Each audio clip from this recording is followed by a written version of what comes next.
사도신경으로 신앙 고백합니다. 나는 전능하신 아버지 하나님 천지의 창조주를 믿습니다. 나는 그의 유일하신 아들 우리 주 예수 그리스도를 믿습니다. 그는 성령으로 잉태되어 동정녀 마리아에게서 나시고 본디오 빌라도에게 고난을 받아 십자가에 못 박혀 죽으시고 장사된 지 사흘 만에 죽은 자 가운데서 다시 살아나셨으며 하늘에 오르시어 전능하신 아버지 하나님 우편에 앉아 계시다가 거기로부터 살아있는 자와 죽은 자를 심판하러 오십니다. 나는 성령을 믿으며 거룩한 공교회와 성도의 교제와 죄를 용서받는 것과 몸의 부활과 영생을 믿습니다. 아멘. 407장 찬송합니다.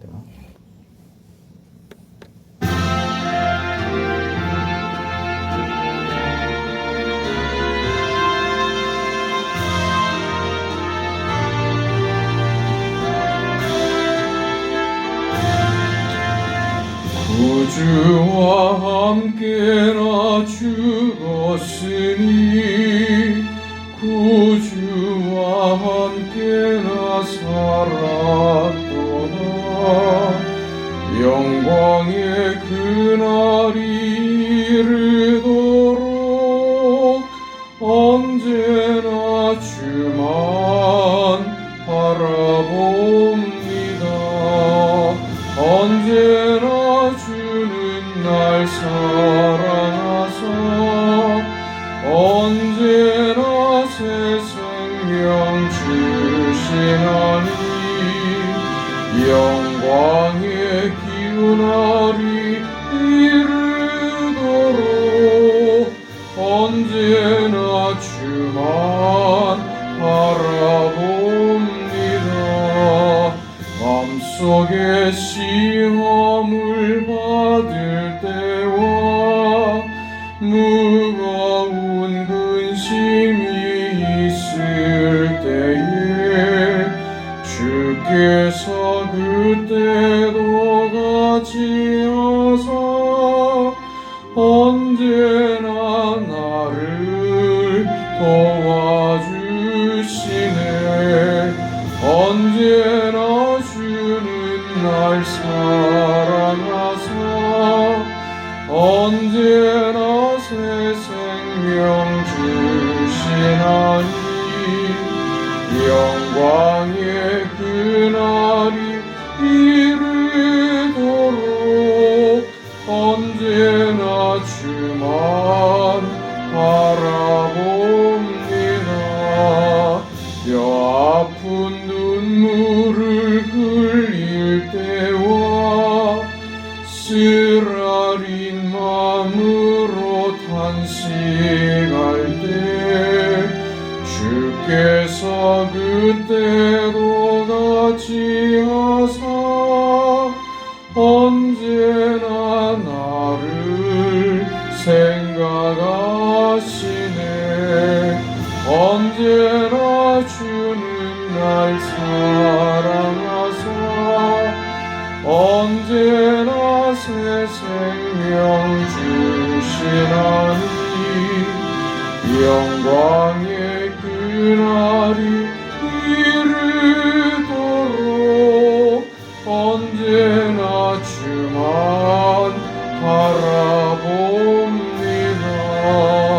내 몸의 약함을 아시는 주 못 고칠 질병이 아주 없네. 괴로운 날이나 기쁜 때나 언제나 나와 함께 계시네. 언제나 주는 날 사랑하사 언제나 새 생명 주시나니 영광의 그날이 이르도록 언제나 주만 바라봅니다. 아멘.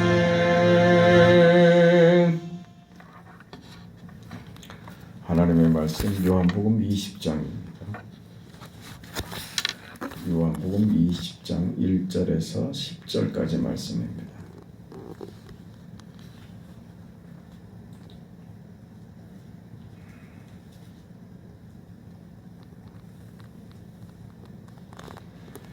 함께 읽습니다. 안식 후 첫날 일찍이 아직 어두울 때에 막달라 마리아가 무덤에 와서 돌이 무덤에서 옮겨진 것을 보고 시몬 베드로와 예수께서 사랑하시던 그 다른 제자에게 달려가서 말하되 사람들이 주님을 무덤에서 가져다가 어디 두었는지 우리가 알지 못하겠다 하니 베드로와 그 다른 제자가 나가서 무덤으로 갈새 둘이 같이 다름질하더니 그 다른 제자가 베드로보다 더 빨리 달려가서 먼저 무덤에 이르러 구부려 세마포 놓인 것을 보았으나 들어가지는 아니하였더니 시몬 베드로가 따라와서 무덤에 들어가 보니 세마포가 놓였고 또 머리를 쌌던 수건은 세마포와 함께 놓이지 않고 딴 곳에 쌌던 대로 놓여 있더라. 그때야 무덤에 먼저 갔던 그 다른 제자도 들어가 보고 믿더라. 그들은 성경에 그가 죽은 자 가운데서 다시 살아나야 하리라 하신 말씀을 아직 알지 못하더라. 이에 두 제자가 자기들의 집으로 돌아가니라. 아멘. 예수님의 부활에 대한 내용입니다.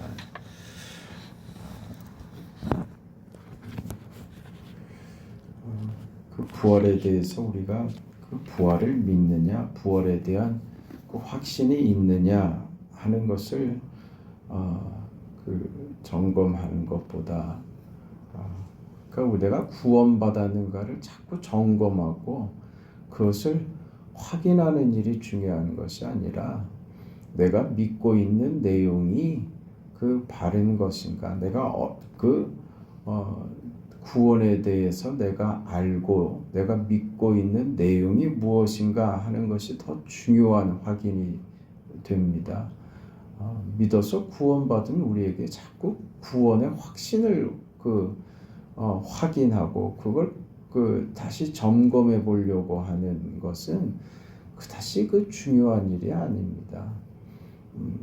중요한 것은 내가 믿고 있는 내용이 무엇인가 하는 것을 확인하는 것이 보다 근본적이고 중요한 그 질문이 될 겁니다. 오늘 부활의 문제에 있어서도 우리가 내가 알고 있는 부활이 어떤 내용이고 오늘 성경은 그 부활에 대해서 무엇이라고 가르치고 있는가 하는 것을 확인하는 것이 더 중요한 작업이 될 겁니다. 그 안식 후 첫날입니다. 그 안식일을 지나고 첫날에 그 예수님의 무덤에 막달라 마리아와 또 여인들이 예수님의 무덤에 그 동트기가 무섭게 새벽녘에 예수님의 무덤으로 달려가죠. 그 밤을 저들이 잠이 왔겠습니까?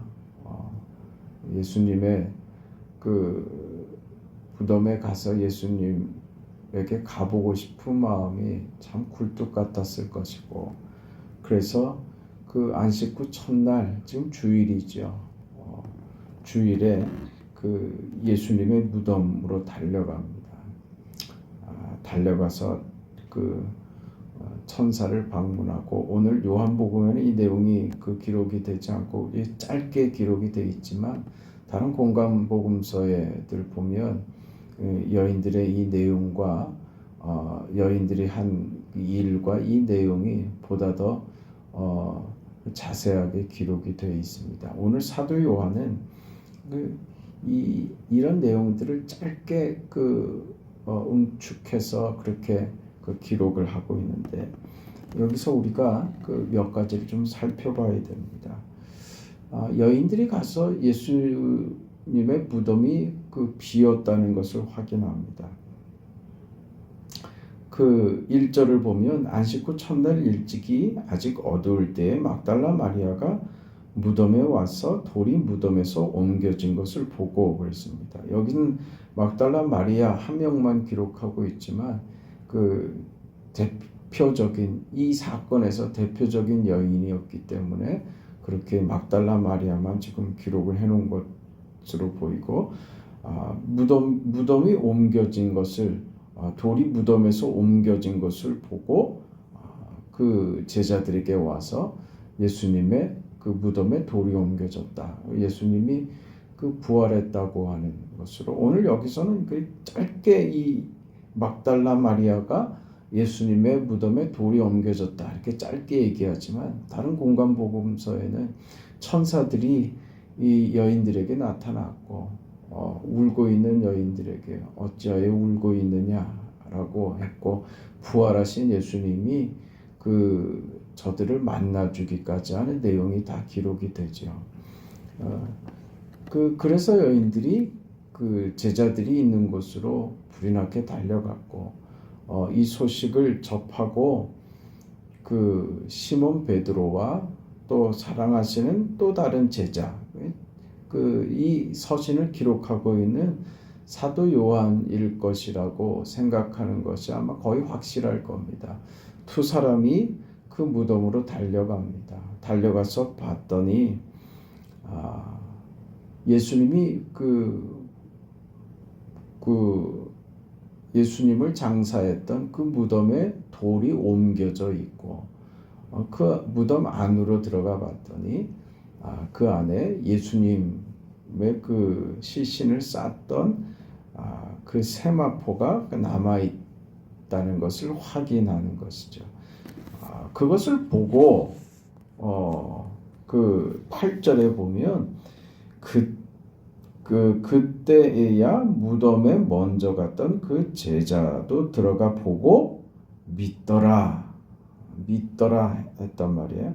이 믿더라고 하는 것이 어떤 믿음인지 부활에 대한 믿음인지 아니면 그 여인들이 와서 예수님의 그 무덤에 돌이 옮겨졌고 예수님 시신을 누가 옮겨간 것 같다는 말을 믿은 것인지 무슨 말을 믿은 것인지 그 분명하지 않은데 9절 이어서 보면 그들은 성경이 그가 죽은 자 가운데서 다시 살아나야 하리라 하는 말씀을 아직 알지 못하더라. 이런 내용들하고 또 공간복음서의 내용들을 그 연결을 해서 보면 부활 자체에 대해서는 그 믿음이 있었던 것으로 이해가 됩니다. 그리고 나머지 제자들은 이 소식을 나중에 듣고 반신반의하는 경우들이 있었죠. 그래서 예수님께서 그 다락방에 모여있는 제자들에게 직접 나타나셔서 부활을 확인시켜주는 그런 일이 있습니다. 이런 사실관계를 확인하자고 하는 것이 아니라 저들이 그 예수께서 부활하셨구나 하는 사실을 알게 됐습니다. 그 사실을 믿게 됐습니다. 그것은 지금 저들이 믿을 수밖에 없는 그 상황이 저들 눈에 펼쳐진 거예요. 그 무덤에 들어가 봤더니 무덤 안에 예수님을 쌌던 그 세마포가 그대로 있더라고 했죠. 또 머리를 쌌던 수건은 세마포와 함께 놓이지 않고 딴 곳에 쌌던 대로 놓여 있더라. 그러니까 지금 어떤 표현이냐면 그 원문의 표현대로 그대로 하자면 그 예수님을 장사 지낸다고 우리 어제 살펴봤던 대로 아리마대 사람 요셉이 자신의 무덤을 내어놓고 그리고 예수님의 시신을 자신이 그 인계받아서 자신이 준비한 그 무덤에 예수님을 모시죠. 또 니고데모는 예수님의 시신의 발을 몰약과 준비를 해서 예수님의 그 장례를 치른단 말입니다. 그리고 우리가 그 예수님께서 나사로를 살리신 경우에 그 나사로야 나오너라 했을 때 나사로가 다시 살아나오면서 그 성경의 표현이 배로 동인체로 나왔다 그랬잖아요. 그러니까 이게 장례하는 절차에 그 시신을 이렇게 감는 거죠. 그러니까 지금 세마포가 놓였다고 하는 것이 무엇이냐면 예수님을 이렇게 감아 놓았는데 감던지 아니면 이렇게 쭉 그 머리부터 발끝까지 해서 밑으로 두르고 위로 들리고 또 그 위를 감을 수도 있고 어찌됐든 시신을 감쌌던 그대로 세마포가 감쌌던 그대로 있더란 말이죠. 그러니까 무슨 얘기냐면 어느 누가 그 감쌌던 세마포를 손으로 풀어서 다시 해놓은 누가 만진 흔적이 아니었다는 것이죠. 아니면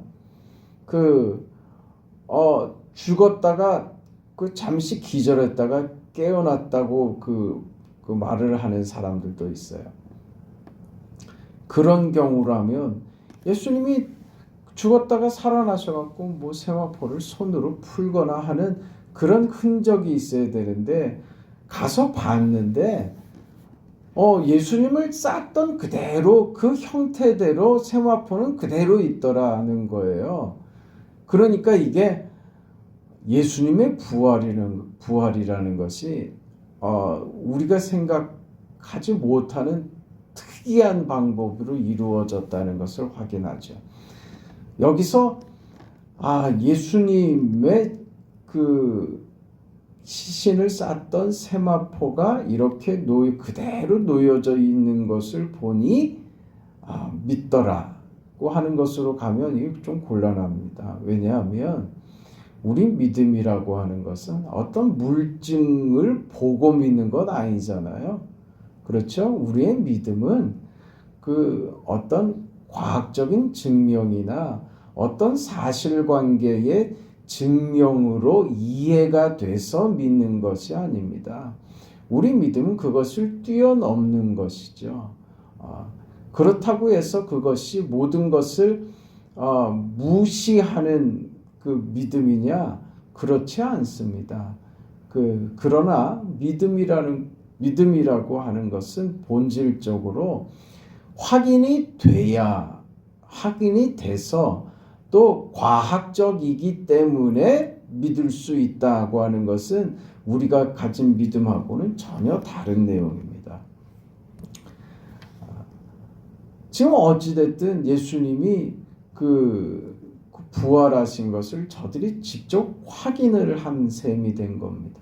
부활하신 예수님을 직접 보지는 못했지만 그래서 지금 제자들이 부활에 대해서는 믿었는데 그것이 지금 10절, 8절에는 믿었더라고 했는데 9절을 가면은 이런 표현을 우리가 또 보는 거예요. 그들은 성경이 그가 죽은 자 가운데서 다시 살아나야 하리라 하신 말씀을 아직 알지 못하더라. 믿더라고 했는데 그 다음 절은 알지 못하더라. 이렇게 지금 얘기를 하고 있는 거예요. 믿더라고 했는데 그 아직 알지 못하더라고 하는 것이죠. 그러니까 8절, 9절이 말하고 있는 것은 무슨 말이냐 하면 부활을 믿으면서도 아직 부활이 어떤 의미인지는 알지 못했다라고 하는 그 부활에 대한 믿음은 있으면서도 부활에 대한 내용을 그 의미를 아직 이해하지 못한 상태였던 것입니다.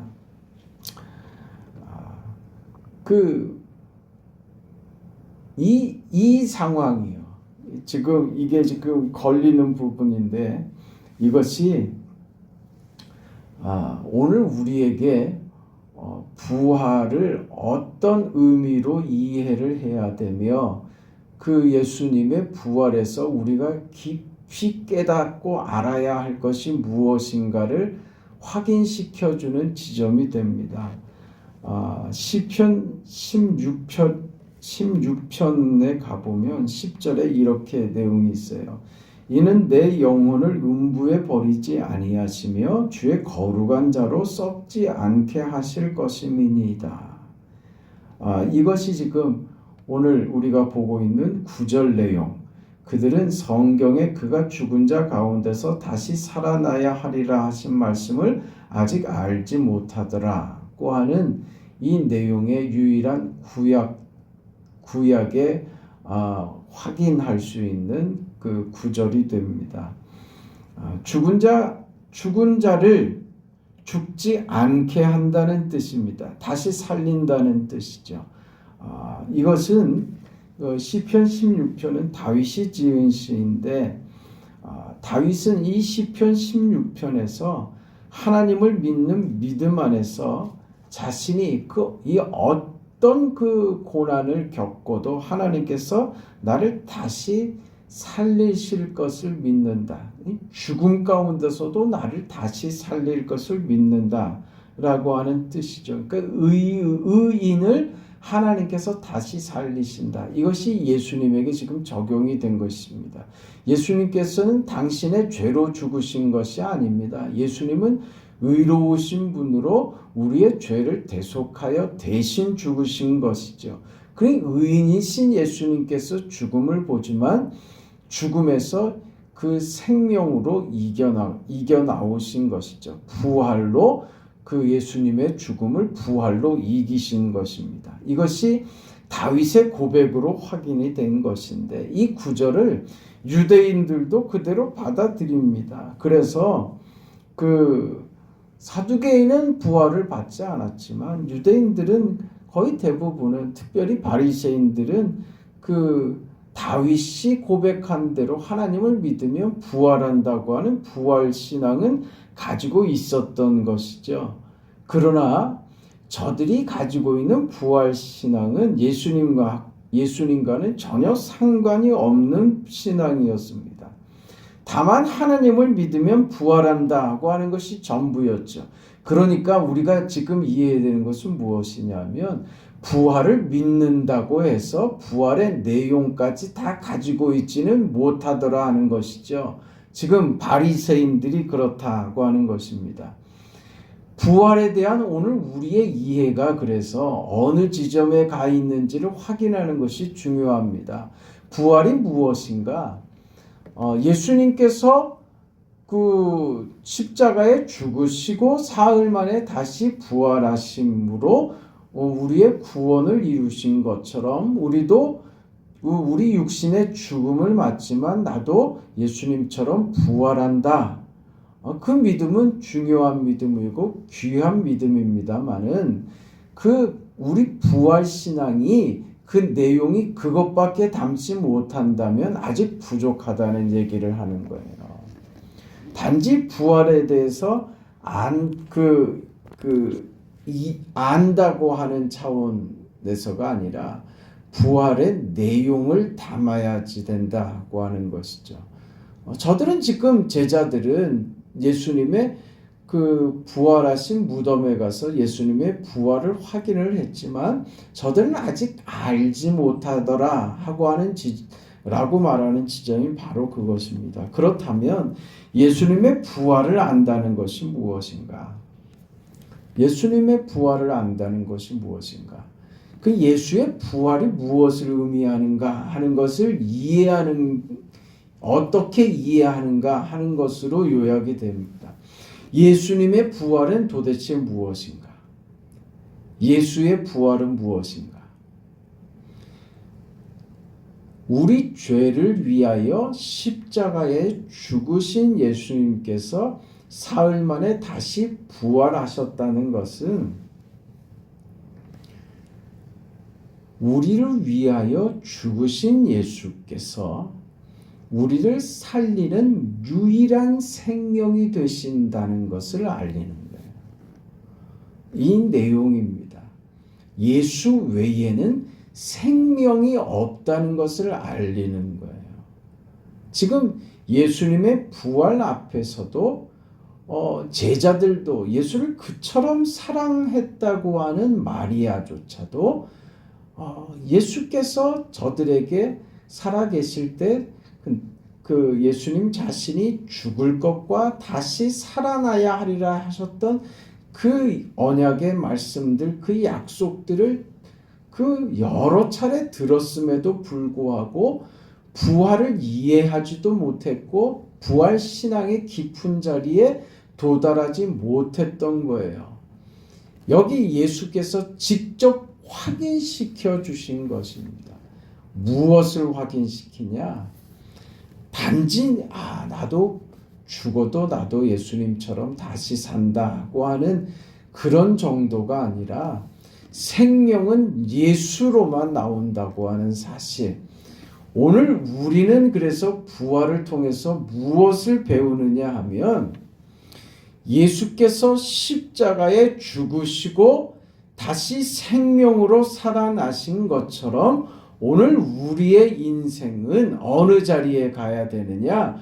오늘 우리가 내가 예수를 믿는다라고 하는 것은 나도 예수와 같이 십자가에 달려 죽는 것입니다. 그게 내 삶의 내용이 돼야 되는 것입니다. 십자가가 내 삶의 내용이 돼야 되는 것이 부활신앙으로 가는 입구입니다.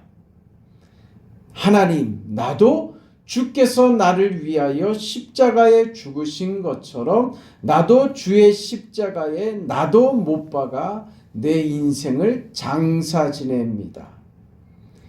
이 생애로 사는 것이 아니라 죄악의 몸으로 사는 것이 아니라 사탄의 종으로 사는 것이 아니라 세상에 속한 자로 사는 것이 아니라 세상에 속한 나는 십자가에 달려서 나도 죽고 바울이 갈라디아 2장에서 고백한 것처럼 그런즉 내가 그리스도와 함께 십자가에 못 박혔나니 하는 자리 말입니다. 우리 신앙은 어느 자리인 것인가? 십자가에 못 박혀 죽는 자리로 가는 것입니다. 이게 잘 안 되는 것이죠. 그리고 화가 나죠. 이게 잘 안 되니 섭섭하죠. 잘 안 받아들여집니다. 우리가 내가 십자가에 나는 죽었습니다 하면요. 거기서 무슨 자존심이 있고 거기서 무슨 섭섭함이 있고 거기서 무슨 아쉬움이 있습니까? 죽은 자는 그게 없죠. 십자가에서 내가 죽어야만 합니다. 그게 믿음의 자리예요. 그 믿음이 시작되지 않으면 그 다음이요. 그 다음 어디요? 부활이요. 부활의 영광과 부활의 생명을 경험하지 못한다고요. 그걸 받아들이는 자리가 돼야지 돼요. 그걸 받아들일 수 있는 그런 삶이 돼야 된다. 그 우리 잘 아는 그 내용 있잖아요. 그 조만식 장로님이 자기 제자가 그 담임을 하고 있는 교회의 장로였지 않습니까? 그 제자가 주기철 목사님 아니었어요. 예배 시간에 급하게 그 주일날 자기 집에 중요한 손님이 오시는 바람에 예배 시간에 늦게 됐어요. 그 예배 시간에 늦게 현관 그 예배당 문을 열고 쏙 들어오니까 장로는 거기 서 계시라. 예배 시간에 어찌 장로가 늦을 수 있냐고 공개적으로 꾸지람을 듣고 그 말씀에 순종해서 예배 끝날 때까지 그 서서 예배 드리다가 그게 뭡니까? 모두에게 보여주는 교훈이 되는 거예요. 교회가 받는 영광이 되는 그걸 섭섭하게 받지 않은 거죠. 하나님 앞에서 하나님의 말씀으로 받고 그걸 그 나를 위한 말씀으로 받으니 그게 모두에게 영광이 돼버리는 것이죠. 그게 어느 자리인 거예요? 십자가에 내가 죽는 자리인 거예요. 우리 신앙이 이 자리에 있지 않으면 늘 십자가에 나는 죽습니다. 하나님, 십자가에 나를 못 박아. 오늘도 십자가에 나를 못 박아 나를 죽입니다. 내 육정이 살지 않게 하시고 내 고집이 살아나지 않게 하시고 내 세상적 헛된 욕망이 살지 않게 하시고 십자가에 나의 육신의 것들, 세상의 것들은 다 못 박아 죽고 그리스도와 함께 다시 사는 부활의 영광과 부활의 생명을 그 공급받아 그 생명으로 사는 오늘이 되게 해달라고 기도하는 자리로 가는 것이죠. 그 자리에 서 있는 이상 우리는 언제나 당당하고 감사하고 기쁘고 즐겁고 하나님으로 사는 인생이 무엇인가를 그 자리에서만 경험할 수 있는 겁니다. 부활이 무엇인가 말입니다. 부활은 이 자리인 거예요. 부활은 내게 생명을 주시는 예수 그리스도, 나의 생명은 나의 삶은 구원을 예수께로만 온다고 하는 사실을 확인받는 자리인 것입니다. 이것은 단순히 나도 부활한다고 하는 차원이 아니라 더 깊숙이 내 삶에 주께서 나의 삶의 주인이 되시는 삶, 주께서 내 삶을 주관하시고 주께서 내 삶의 중심이 되는 삶. 그래서 내 모든 정욕과 내 생각과 내 것들은 다 십자가에 못 박아 죽이고 그리스도로만 사는 삶, 그게 부활의 자리에 참여하는 것이고 그게 부활의 영광인 것이고 그래서 바울이 빌립보서에 내가 온전히 이루었다 함도 아니라고 나는 주께서 내게 이룬 그 부활에 도달하고자 한다고 그렇게 기도하고 고백했던 거예요. 그 부활의 자리까지 도달하려고 애쓴다. 그러니까 우리 신앙의 경지가 어느 자리요? 부활의 자리까지 가야 되는 거예요. 십자가를 통과하여 부활에 그 성화적 완성의 자리가 부활로 확인되는 거예요. 우리가 그 예수의 부활을 알고 부활을 믿습니다 라고 할 때는 이 자리까지 이해가 돼야 되는 것입니다.